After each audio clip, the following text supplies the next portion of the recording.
Welcome back to the Love and Relationship Lab. Stop being too nice. Why some men never change. Inspirations of Carl Jung. What if I told you that the kindest thing you could do for someone is to stop being so nice? That sounds almost wrong, doesn't it? From the time we're young, many of us are taught that love means being patient, forgiving, understanding, and always giving people another chance. We believe that if we explain our feelings clearly enough, if we love deeply enough, or if we sacrifice just a little more, the other person will eventually understand and change. But Carl Jung saw something different about human nature. He believed that people rarely transform because someone keeps explaining the problem. They transform when they can no longer escape the consequences of their own behavior. In other words, awareness doesn't usually come through lectures. It comes through experience. So perhaps the question isn't whether you've been loving enough. Perhaps you've simply been too nice. Today, we'll explore why constantly being the understanding one, the forgiving one, and the one who always gives another chance can quietly destroy a relationship. More importantly, we'll discover why healthy boundaries, not endless kindness, are often what inspire real change. Let me tell you a story. Jane loved Ian. He wasn't abusive. He wasn't unfaithful.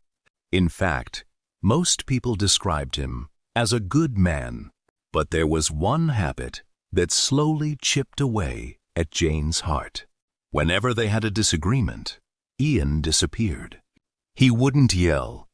He wouldn't insult her. He simply became silent. Sometimes it lasted 3 days. Sometimes 2 weeks. On one occasion, nearly a month passed before Jane heard from him again. During those weeks, Jane barely slept. She stared at her phone, wondering what she'd done wrong. Should she apologize? Should she text first? Should she give him more space? Or had he simply stopped loving her? Then, almost as if nothing had happened, Ian would send a simple message. "Hey, how have you been?"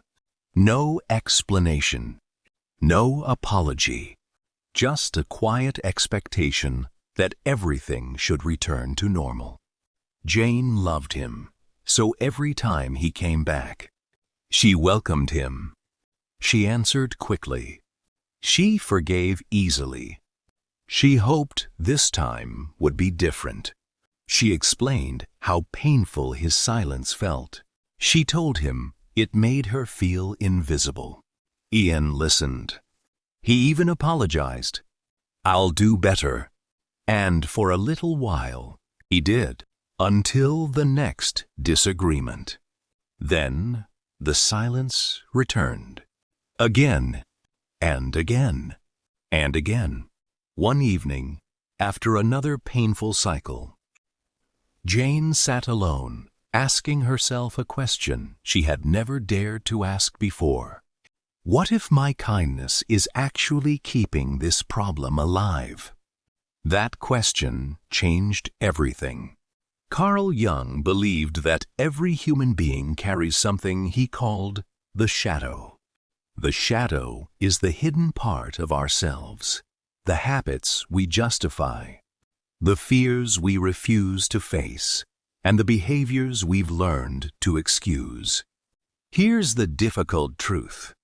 Most people don't believe they're the problem. They believe they're reacting reasonably. If Ian had always handled conflict by withdrawing, then disappearing didn't feel wrong to him. It felt normal. To Jane, his silence felt like abandonment. To Ian, it simply felt like taking space. Neither experience was imaginary, but only one person was paying the emotional price. Jane carried the anxiety. Jane carried the sleepless nights. Jane carried the uncertainty. Ian simply returned whenever he felt ready. And because Jane always welcomed him back, he never truly experienced the weight of what his silence was doing. This is something many people misunderstand. People don't always change because they hear your pain. They change when they finally experience the consequences of causing it. Notice, that doesn't mean revenge. It doesn't mean manipulation. And it certainly doesn't mean becoming cold or cruel. Carl Jung never encouraged emotional games. But he understood something profound. A person cannot confront their shadow if someone keeps protecting them from the consequences of it. Think about it this way. If every time a child refused to study, someone secretly took the exam for them, would they ever learn responsibility? Of course not. Not because they're bad. Because there was never a reason to change. Relationships work much the same way. When someone repeatedly crosses your boundaries, breaks promises, disappears, or treats you as an option, and you always make it easy for them to return, you may unknowingly be teaching them that your love has no boundaries. That is not kindness. That is self-abandonment. Jane finally understood this. The next time Ian disappeared after an argument, she made a different choice. She didn't flood his phone with messages. She didn't ask if everything was okay. She didn't chase. Instead, she poured that energy back into herself. She met friends she hadn't seen in months. She joined a weekend hiking group. She started reading again. For the first time in years, she stopped waiting for Ian to decide when she deserved attention. Nearly 2 weeks later, Ian called. Just like always. He expected Jane to answer immediately. She didn't. Not because she wanted revenge. Not because she wanted to hurt him, but because she had finally stopped making his comfort more important than her own peace. Several hours later, she returned his call. Ian sounded surprised. "You didn't answer." Jane smiled gently. "I was busy." After a long pause, she said something Ian had never heard before. "Ian, I love you, but I can't continue pretending that disappearing for weeks is normal. If we're going to build a future together, we have to face problems together, not separately." There was silence, real silence. Not the kind Ian used to create, the kind that comes when someone finally realizes their actions have consequences. For the first time, Ian felt what Jane had been feeling all along. The uncertainty, the distance, the fear that someone might not always be waiting. Did he change overnight? No. Real transformation almost never happens in a single conversation. But something shifted. The weeks of silence became days. The days slowly became honest conversations. He still struggled. Old habits don't disappear easily. But because Jane loved him, she gave him the opportunity to improve, not by rescuing him from his behavior, but by allowing him to experience its consequences. That's an important distinction. She didn't stop being loving. She stopped being endlessly available. She didn't stop being kind. She stopped rewarding behavior that hurt her. And that's the lesson many people miss. Being nice isn't always loving. Sometimes being too nice protects the very behavior that's breaking your heart. Carl Jung once said, "Until you make the unconscious conscious, it will direct your life, and you will call it fate." Many relationships don't fail because love disappears. They fail because one person keeps sacrificing themselves while the other never becomes conscious of what they're doing. So here's a question to reflect on before we continue. Are you giving someone love, or are you giving them permission to keep hurting you? Because those are not the same thing. Before we continue, if you're enjoying this exploration of Carl Jung, psychology, relationships, and lived experiences, take a moment to subscribe to the Love and Relationship Lab. Our goal is simple: to help each other to build healthier, stronger relationships through timeless psychological wisdom. Not manipulation, not games, but a deeper understanding of human nature. If that sounds like something you'd like to learn more about, subscribe now and become part of our growing community. Now, let's continue. Jane's story didn't end with one conversation. In fact, that conversation was only the beginning. Many people believe that if someone truly loves them, they should change immediately after hearing how much they've been hurt. But real life rarely works that way. Real change is often slow, sometimes painfully slow.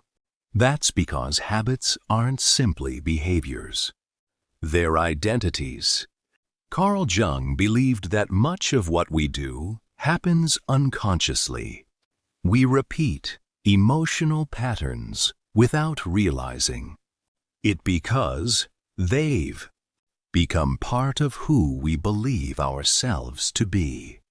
Ian wasn't waking up every morning thinking, "How can I hurt Jane today?" No, when conflict made him uncomfortable, he withdrew. That was the only way he knew how to protect himself. The problem wasn't necessarily his intention. The problem was that his coping mechanism was hurting someone he loved. And because there had rarely been meaningful consequences, he never felt an urgent need to change.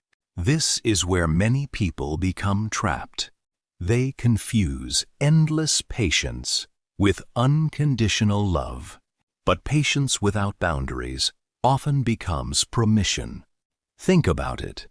If every promise is broken, yet nothing changes, why would the behavior change?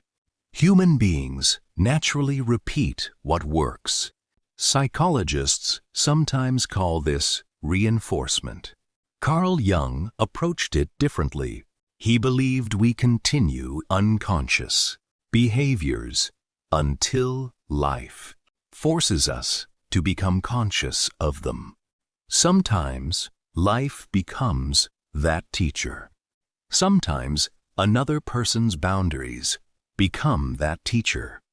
Notice something important. Jane didn't suddenly become cold. She didn't insult Ian. She didn't try to make him jealous. She didn't disappear simply to teach him a lesson. Instead, she stopped rescuing him from the consequences of his own choices. There's a world of difference. One is manipulation. The other is self-respect. Weeks passed. Ian noticed something. Whenever he withdrew, Jane no longer chased him. She wasn't angry. She wasn't begging. She simply continued living her life. She still cared about him. But she refused to abandon herself while waiting for him. At first, Ian didn't know what to do. He expected another flood of messages, another emotional conversation, another apology that would reset everything. Instead, there was calm. And, strangely, that calm unsettled him more than any argument ever had. Why? Because arguments still give us certainty. Silence filled with dignity creates uncertainty. Suddenly, Ian had time to think. He began asking himself questions he had never considered before. What if I really am pushing her away? What if this time she doesn't come back? What if I've taken her love for granted? Jung believed that self-reflection often begins when the ego is interrupted. As long as everything feels comfortable, the ego sees little reason to change. But when reality no longer matches the story we tell ourselves, we're forced to look inward. That process is uncomfortable, but growth almost always is. Imagine standing in front of a mirror you've avoided for years. At first, you may not like what you see, but only by looking honestly can you begin to change. Relationships often become that mirror, not because our partner is trying to punish us, but because they stop hiding the truth from us. There's another lesson hidden here. Many people think boundaries are about controlling another person. They're not. A boundary is simply a statement of what you will and will not accept. It says, I cannot control your behavior, but I can choose my response to it. That is an incredibly powerful difference. Suppose someone constantly cancels plans at the last minute. Being too nice says, that's okay, maybe next time. A healthy boundary says, I understand things happen, but if this continues, I'll stop making plans that depend on you. Notice what's missing. There's no yelling, no threats, no revenge, just clarity. Clarity often speaks louder than anger. Jane eventually noticed another change in herself. She no longer spent entire evenings wondering why Ian hadn't called. She no longer built her happiness around his moods. Something inside her had changed. She had stopped making someone else's emotional inconsistency the center of her life. Ironically, that was exactly when Ian became more consistent. He started calling sooner after disagreements. Instead of disappearing for 2 weeks, he reached out the next day. Later, he began saying something Jane had waited years to hear. Can we talk about this instead of avoiding it? Was he perfect? No. He still slipped into old habits occasionally. Sometimes he still needed space. But now, there was one important difference. He communicated. He would say, I'm upset right now. I need tonight to think. Can we talk tomorrow? For Jane, that changed everything. She wasn't asking for perfection. She was asking for respect. And because Ian finally understood how his silence affected her, he slowly became the partner she had hoped he could be. Notice the word, slowly. Our culture loves dramatic transformations. One conversation, one apology, one grand romantic gesture. Carl Jung knew better. Real transformation is usually gradual. It happens choice by choice, conversation by conversation, boundary by boundary. This is why you shouldn't judge someone by one emotional speech. Judge them by their pattern. Do they improve? Do they become more aware? Do they take responsibility? Or do they simply apologize while repeating the same behavior? Those are very different things. Love should always leave room for growth. But growth requires evidence, not promises, actions. Perhaps the biggest mistake people make is believing that saying, "I love you," is enough. It isn't. Love isn't measured by words. It's measured by the willingness to grow for the person you claim to love. If someone repeatedly shows you they have no interest in growing, your kindness alone cannot transform them. Jung would remind us that every individual must choose consciousness for themselves. No one else can do that work. So, before we move into the final part, ask yourself this question.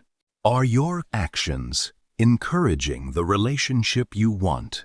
Or are they unintentionally rewarding the behavior that's hurting you? Because sometimes the most loving thing you can say isn't, "I understand." Sometimes it's, "I love you enough to stop pretending this is okay." There is a moment in many relationships when a person has to face a difficult truth. Love alone is not always enough. You can love someone deeply. You can understand their childhood wounds. You can recognize their fears. You can see their good qualities. But you cannot do another person's inner work for them.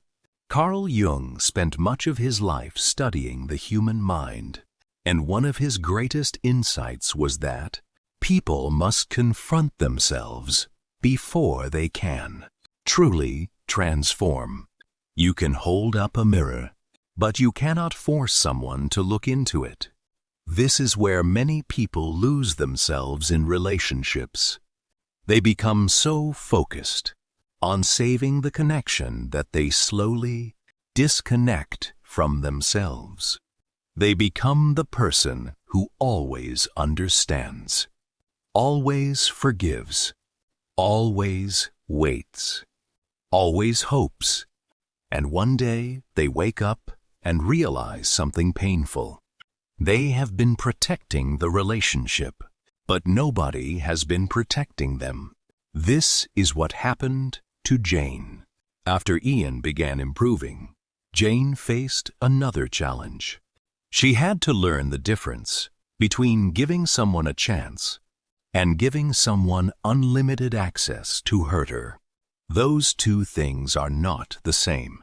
A second chance can be an act of love, but endless chances without change can become an act of self-neglect.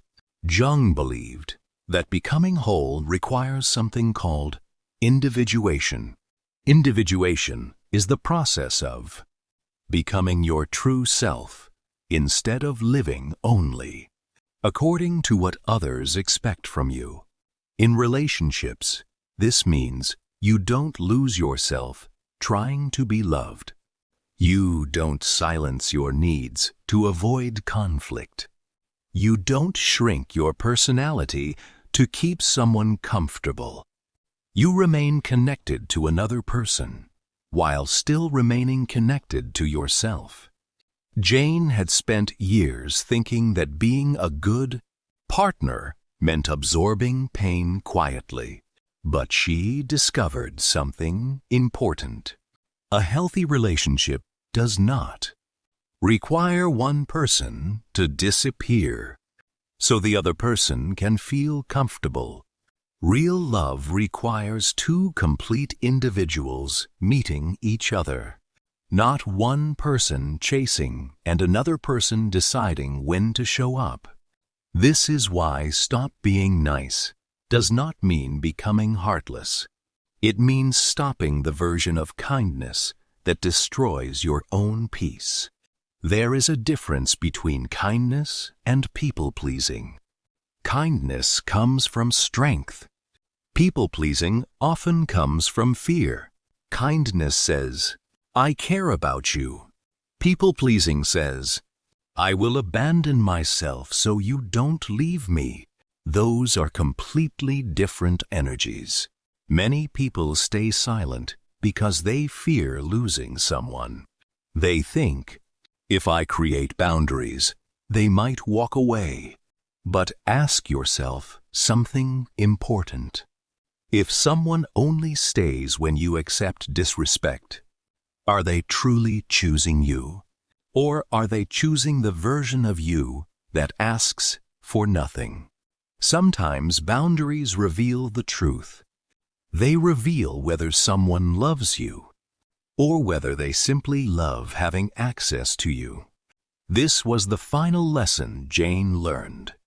She stopped trying to convince Ian of her value. She stopped explaining why she deserved consistency. She stopped fighting for someone to understand what should have been obvious. Instead, she focused on becoming someone who respected herself. And something interesting happened. The more she respected herself, the more Ian respected her.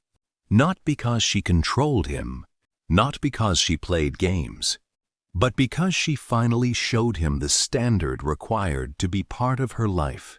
People often follow the standards we consistently demonstrate. If you accept anything, you communicate that anything is acceptable. If you clearly communicate your values, people understand where they stand. Now, there is another important point. Not every person will respond positively to boundaries. Some people will become angry. Some will accuse you of changing. Some will say, "You're not the same person anymore." And sometimes that is true. You are not the same person anymore.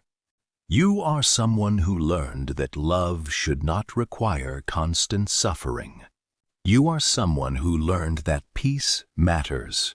You are someone who learned that your needs are not an inconvenience. Carl Jung believed that growth often requires facing uncomfortable truths about ourselves and others. Sometimes the truth is that we have tolerated too much. Sometimes the truth is that we have been afraid to ask for what we need. And sometimes the truth is that a relationship cannot survive unless both people are willing to grow. The strongest relationships are not built by people who never hurt each other. They are built by people who are willing to become conscious of their actions. They apologize. They adjust. They learn. They take responsibility. That is what happened with Jane and Ian. Their relationship was not saved because Jane became colder. It improved because both people became more aware. Jane learned to protect her peace. Ian learned to protect the connection. That balance is where healthy love exists. So, if you are someone who has always been the understanding one, the patient one, the person who gives everyone another chance, remember this: your kindness is valuable, but your kindness needs boundaries. Your love is powerful, but your love should not require you to betray yourself. Sometimes, the most loving sentence you can say is, "I care about you, but I cannot continue accepting something that hurts me." That sentence is not rejection. It is respect. Respect for yourself and respect for the other person. Because when you stop hiding the consequences of someone's choices, you give them something priceless: the opportunity to grow. And if they choose growth, the relationship can become stronger than before. But if they choose not to, you finally have the clarity to choose yourself. Carl Jung once said, "Your vision will become clear only when you look into your own heart. The deepest relationship you will ever have is the one you have with yourself. And when you stop abandoning yourself, you teach others how to love you. Thank you for watching. If this message helped you see relationships differently, support the Love and Relationship Lab by subscribing, liking, and sharing this video. Remember, psychology, science, experience, and love meet here. Until next time, keep growing, keep learning, and keep becoming the healthiest version of yourself.